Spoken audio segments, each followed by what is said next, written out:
So yung ginawa natin na tosino, longganisa burger, saktong 1 kilo. Ha?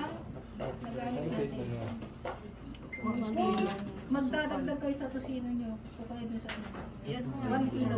Lahat. Lahat yung ginawa natin na longganisa, burger, tosino, 1 kilo lang yun.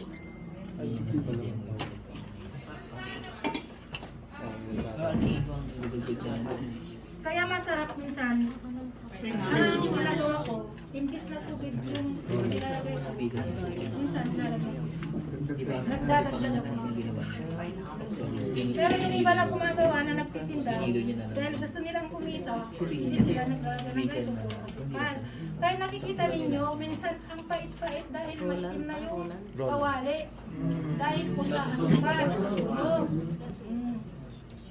Mabilis masunog. Nag-chat na ako sa mama. So, ibig sabihin ma'am, nalilesen yung pagkasunod pag may ganyan? Sa asukal po. Doon po nangyayari po. Ah. At saka pag nagluto po tayo, huwag yung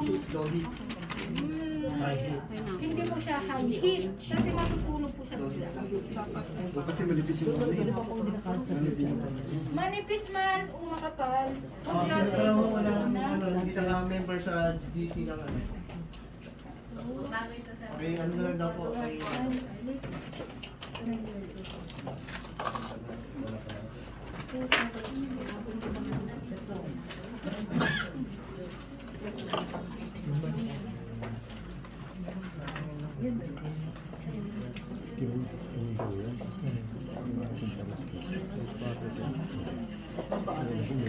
nakikita niyo yung ano, yung binibili natin ng matubig. Pagka ito kasi, habang ina-absorb niya pa yung tubig, naglalagay sila ng tubig. Nakikita ninyo maraming tubig. Kasi yung ultraviolet, minsan sinisip-sip niya yung karne dun sa tubig. Pero minsan naman, humihiwalay na siya, kaya minsan tubong lugaw na sila. Thank you. Kaya ito yun.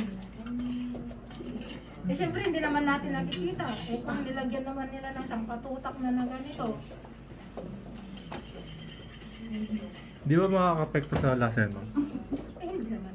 Pero kasi sabi nga nila, pag sobra, sumasama doon sa katawan natin. Pag kulang, minsan din, sobra at kulang, nakakasama talaga. So nandun lang tayo sa ma'am, pakiulit ko, di ko pa naintindihan kanina. Ano po yung tawag yan? Dalawa po pangalan. Ultraviolet at saka phosphate. So kung gusto niyo pang magdagdag ng tubig, huwag kayong maglalagay muna ng mga ingredients. Ito muna. So yung tubig dito, bakit kaya yun na ang tubig na nilagay? Nandito yung tubig natin na half cup, so naging 1 cup. Pero ang ginagawa ko, 1 and 1/4 cup.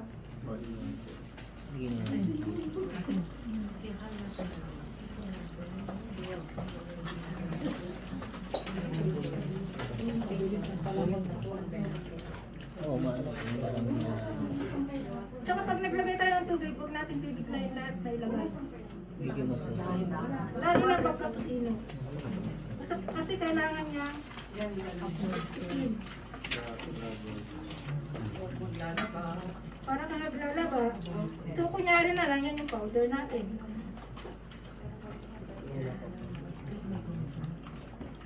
So nakita nyo, kasi lalo na pagka nilagay pa overnight sa labas. Sa laba?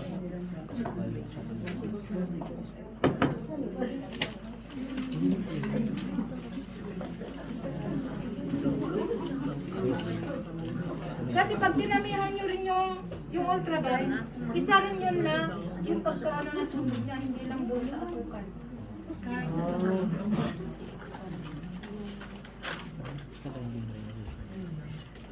So yung nilagay ko na tubig dito ay 1 and 1/4 cup.